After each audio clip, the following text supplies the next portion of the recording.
بسم اللہ الرحمن الرحیم۔ اسلام کی بنیاد 5 ستونوں پر قائم ہے۔ بنی الاسلام علی خمس، آپ نے ارشاد فرمایا اسلام کی بنیاد 5 چیزیں ہیں۔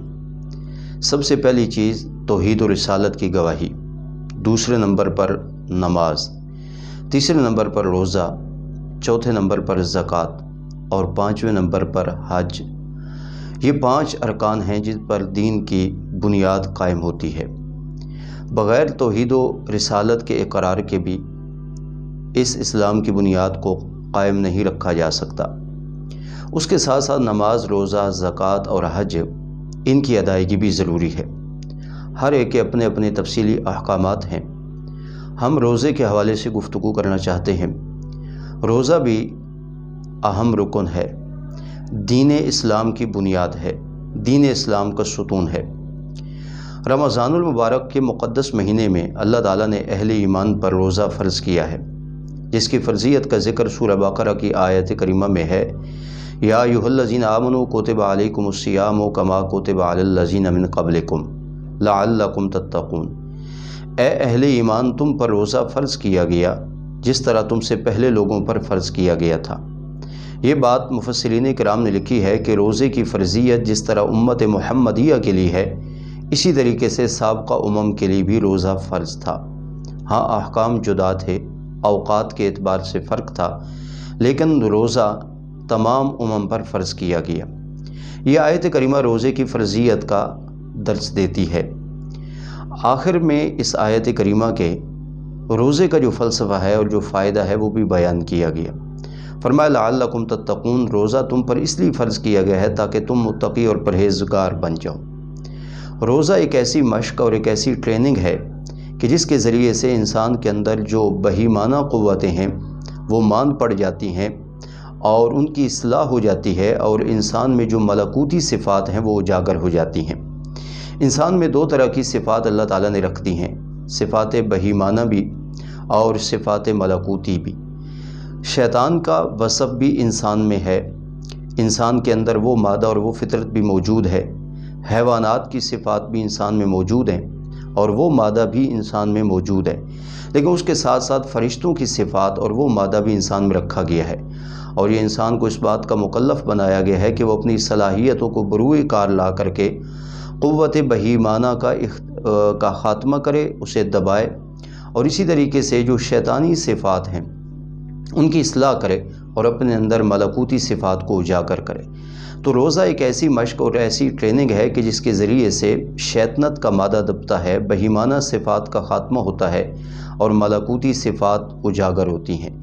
اور یہی فلسفہ ہے روزے کا کہ تم پرہیزگار اور متقی بن جاؤ۔ لیکن انسان روزے کے ذریعے سے جو قرب پاتا ہے، یہ قرب اللہ رب الجلال کا صرف رمضان کے ان ایام کے ساتھ خاص نہ ہو، بلکہ باقی 11 مہینوں میں بھی اس کے اثرات انسانی زندگی میں دیکھنے کو ملے۔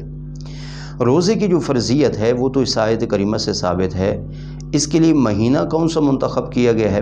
ویسے ذہن میں سوال آتا تھا کہ روزہ جو فرض ہے تو سال کے 12 مہینوں میں سے کسی مہینے میں بھی رکھ لیا جاتا، لیکن اللہ تعالیٰ نے ساتھ ہی اس کی تعیین بھی بتائی۔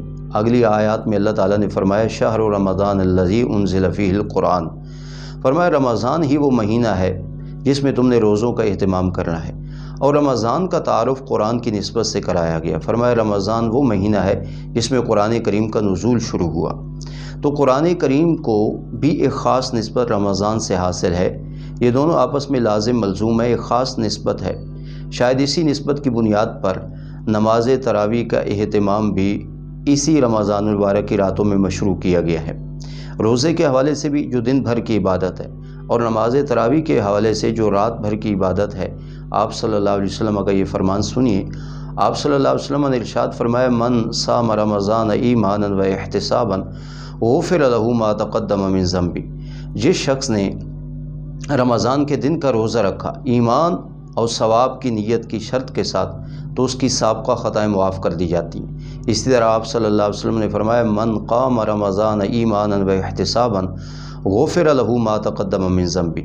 جس شخص نے نماز تراویح کا اہتمام کیا، قیام اللیل، رمضان کی راتوں میں، فرمایا اس کی بھی سابقہ خطائیں معاف کر دی جاتی ہیں۔ تو یہ دو اہم عبادات ہیں جو رمضان کے ان ایام میں، ان اوقات میں اہل ایمان پر لاگو کی گئی ہیں۔ دن بھر کا روزہ اور رات کی یہ عبادت خصوصی، اس کو قیام اللیل یا نماز تراویح کہا جاتا ہے۔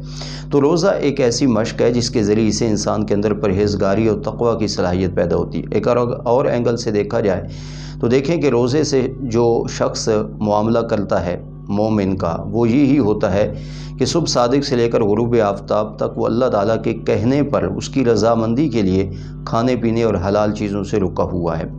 یہ اس کے اندر ایک ملکہ پیدا ہو رہا ہے کہ اس کا نفس لاکھ مرتبہ بھی اس کو اس بات کی طرف مائل کرے کہ کچھ کھا پی لے، حلال چیزوں کا استعمال کر لے، مگر انسان اس لیے استعمال نہیں کرتا ان چیزوں کو کہ اس کے ذہن میں یہ بات ہے کہ میرا پروردگار مجھے دیکھ رہا ہے اور اس کے کہنے پر ہی میں ان چیزوں سے رکا ہوا ہوں۔